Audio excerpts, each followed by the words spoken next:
E para a gente entender ainda melhor o que é a disfagia, os sintomas e a importância do diagnóstico precoce, a gente recebe hoje a fonoaudióloga Lisiane Coutinho. Bom dia, Lisiane, seja muito Bom dia, bem-vinda. meninas.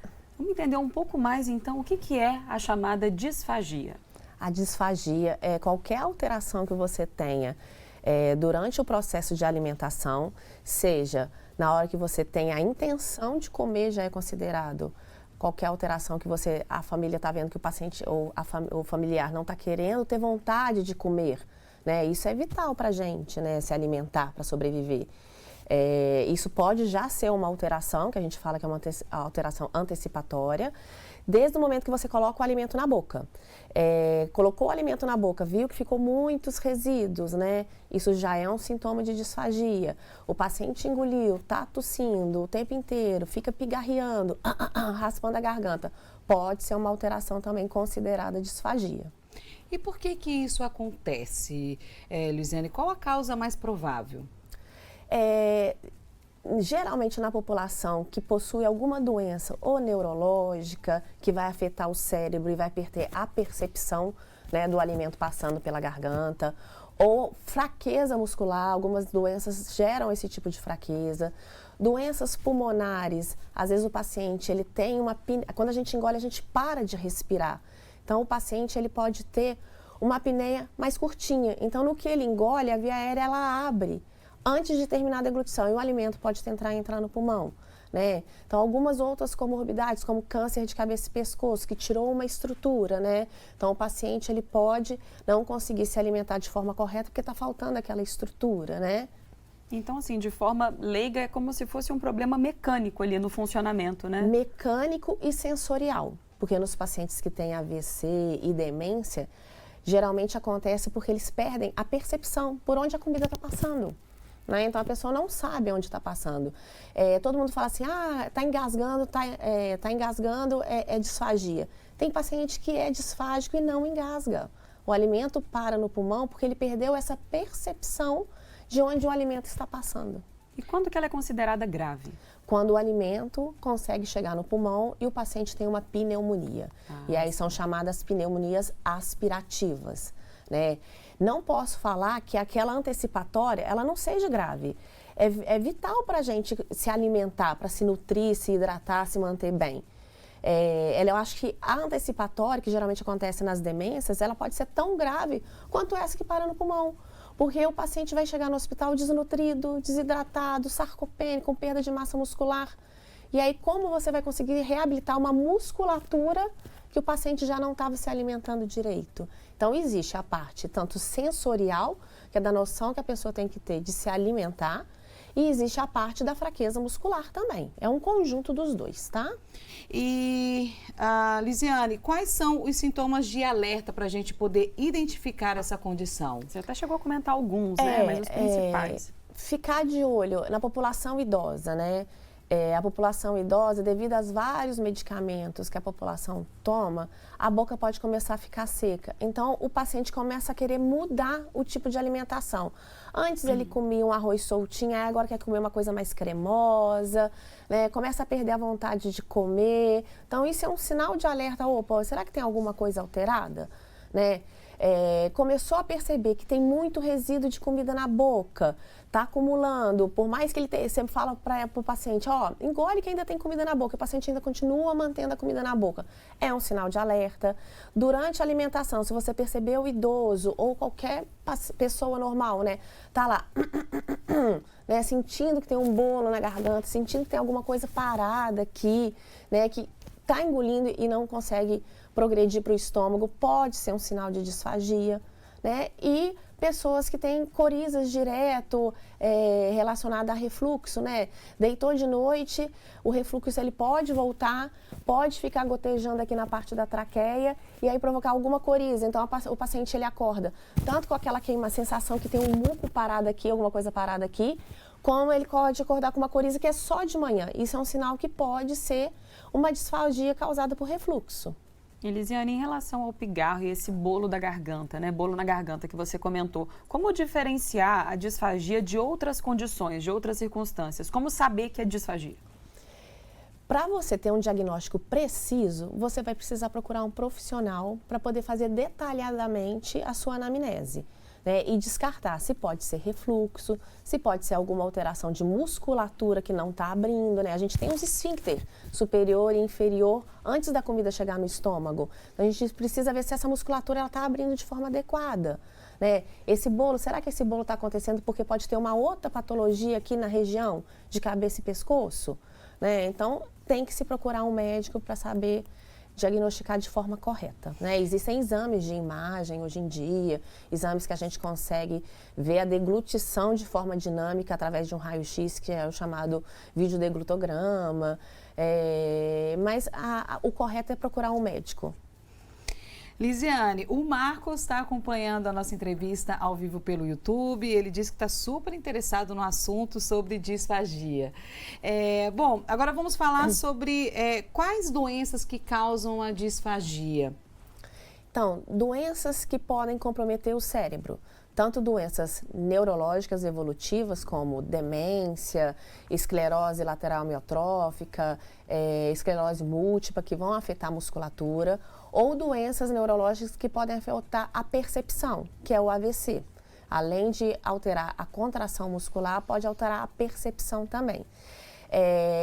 Câncer de cabeça e pescoço, né, por tirar algumas estruturas e esse paciente ficar sem a musculatura para poder fazer a deglutição de forma de contração muscular correta. Alguns tipos de câncer que podem pegar pulmão, porque a apneia da deglutição vai ficar menor, então pode causar uma disfagia. Pacientes que têm alterações pulmonares, pela mesma situação, né, o paciente ele não vai ter uma apneia da deglutição correta, antes de terminar de deglutir, pode acontecer um engasgo. E o envelhecimento propriamente dito, que a gente fala que é uma presbifagia. Como a fonoaudiologia trata a disfagia? Ela quer saber um pouco mais sobre a sua área de atuação. O fonoaudiólogo, ele tem o dever e a obrigação de avaliar o paciente e perceber em qual fase da deglutição está alterada. Porque a disfagia é uma alteração da deglutição.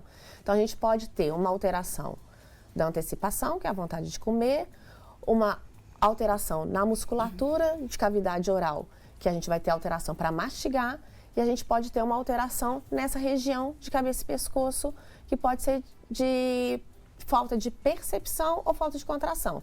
Então, o fonoaudiólogo vai avaliar, vai ver qual que é o exercício correto para esse paciente, qual é o estímulo sensorial que ele tem que fazer na boca desse paciente para ele voltar a deglutir de uma forma segura.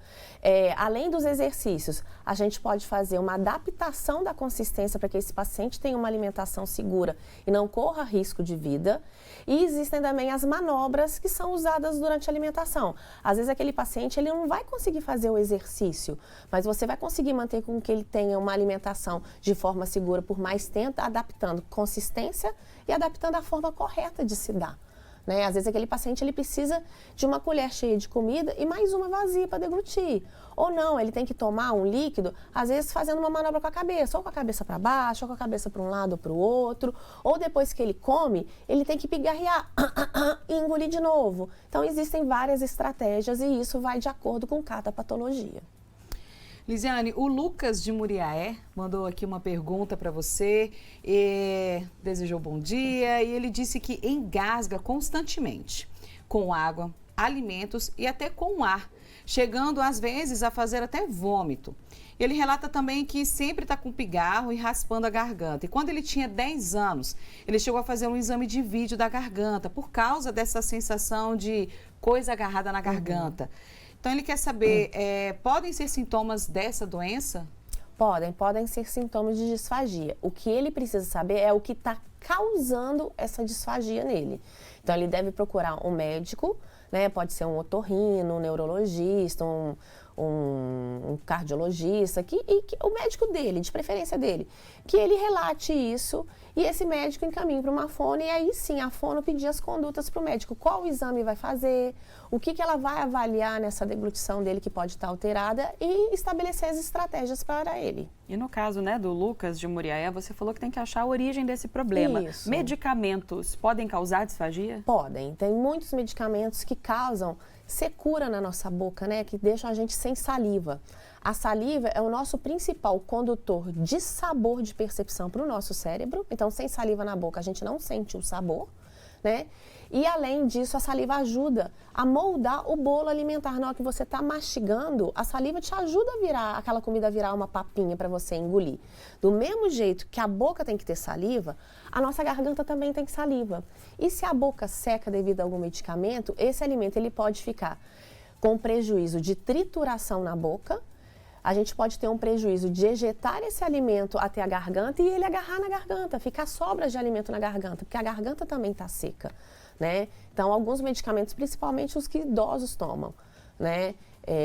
Podem causar, sim, a disfagia. Mas aí, nesse caso, se for uma situação em que o medicamento ele é muito pontual, a disfagia ela é temporária ou ela pode se manter com a interrupção do medicamento? Não, aí ela é temporária e aí o paciente tem que saber, aí o médico vai ter que saber ou orientar esse paciente que a disfagia é temporária e dar as estratégias, ou saber orientar para procurar uma fono, e a fono dá as estratégias corretas para esse paciente, para também saber se esse processo não pode danificar a contração muscular. A Jéssica de Betim, ela faz a seguinte pergunta. A disfagia pode ter como causa o estresse? Eu sinto que quando estou nervosa, tenho dificuldade para me alimentar. Existe a disfagia que a gente chama de psicogênica, né? Que alguns fatores externos realmente podem alterar a deglutição, né? Mas tem que procurar um médico para poder investigar direitinho se realmente é só um fator de estresse ou se na hora que ela está estressada, ela produz, às vezes, faça alguma alteração no organismo que faz com que ela engasgue. Às vezes ela está nervosa, não percebe que está se alimentando e engasga na hora que está comendo. Não percebeu o alimento descendo, né, por causa do nervosismo.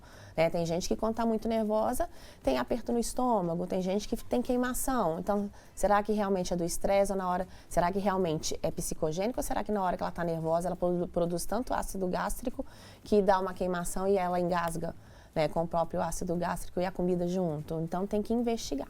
Lisiane, produtos assim específicos, eles podem causar alguma espécie de questão assim alérgica ou até mesmo a própria disfagia? Por exemplo, eu quando consumo refrigerante, logo que eu acabo de consumir refrigerante, eu tenho a sensação de que a garganta está coçando e me dá essa sensação de bolo. Pode ter alguma relação com a disfagia ou não? Pode ser só alguma situação alérgica a alguma coisa do produto?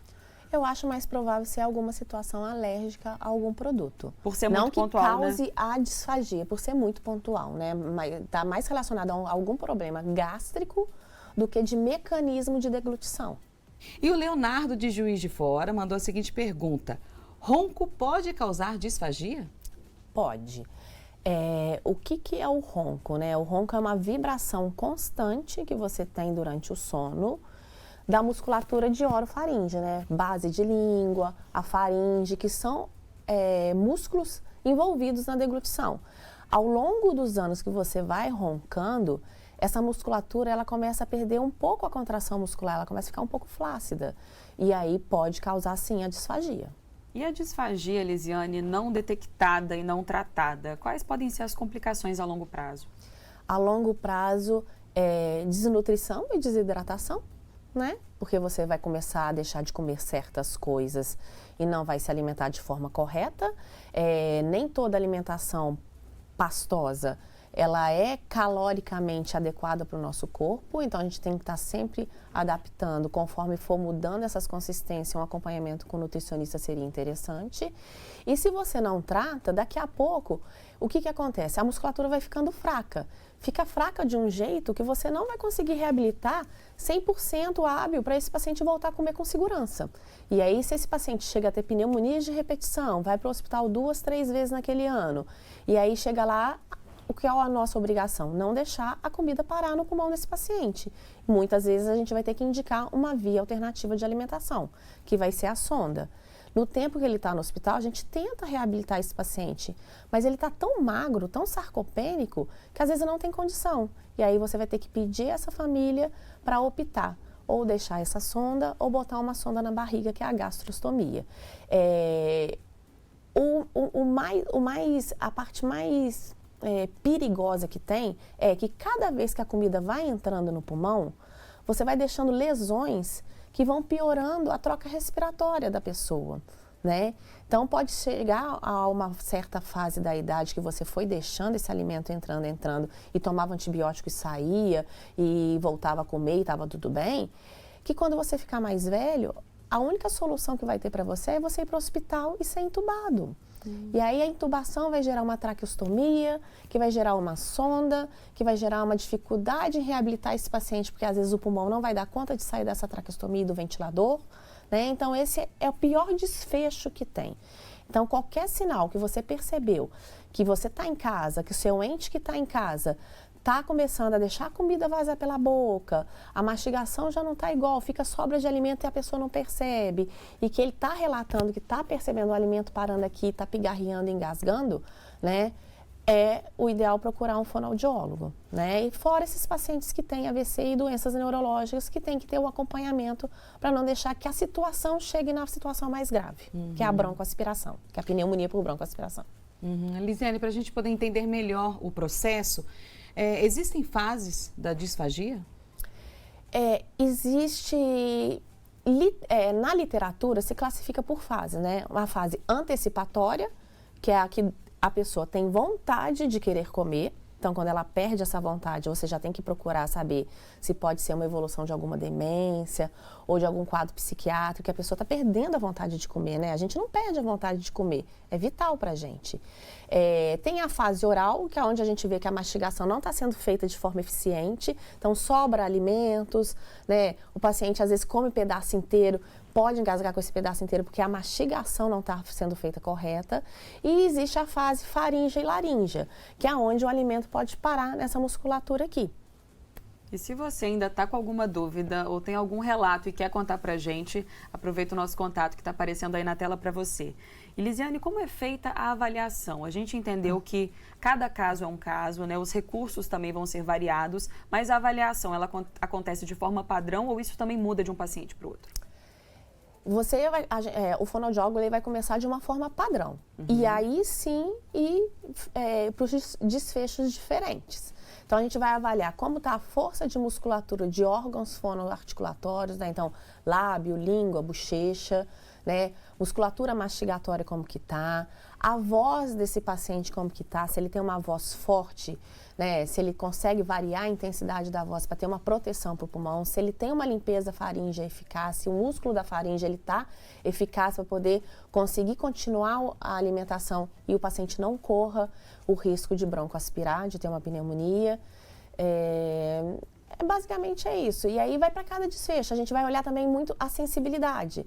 Então, doenças às vezes neuromusculares ou neurológicas, né? Pacientes perdem, né, a percepção. Então, às vezes a gente tem que orientar o paciente, dá para comer, mas você vai ter que intercalar quente com gelado, doce com salgado a cada colher. Cada colher que você vai dar para esse paciente, você vai ter que dar uma limpa, uma vazia, né? E aí vai para cada estratégia. Mas geralmente a gente olha como está essa musculatura, olha como que está a sensibilidade e olha como que está a função em si. Então, a gente vai avaliar com líquido, com sólidos, com semissólidos, que é alimentos mais macios, e pastosos. E quanto tempo dura a disfagia? Existe um padrão? Não existe um padrão, porque isso vai depender de cada patologia. Né? No caso do paciente com ronco, existe o tratamento para a apneia do sono e para eliminar o ronco. Tem que saber por que ele está roncando. Tem alguma obstrução ou realmente é só de fraqueza de musculatura? Nos pacientes neurológicos, não tem um tempo exato. Né? A gente depende da plasticidade do cérebro. Se esse cérebro ele vai ter uma capacidade de recuperar aquela função e aquela percepção. Ou se vai ser a medicamentosa. Né, que acontece muitas vezes, que pode acontecer com idosos, ou com paciente psiquiátrico, que é muito pontual.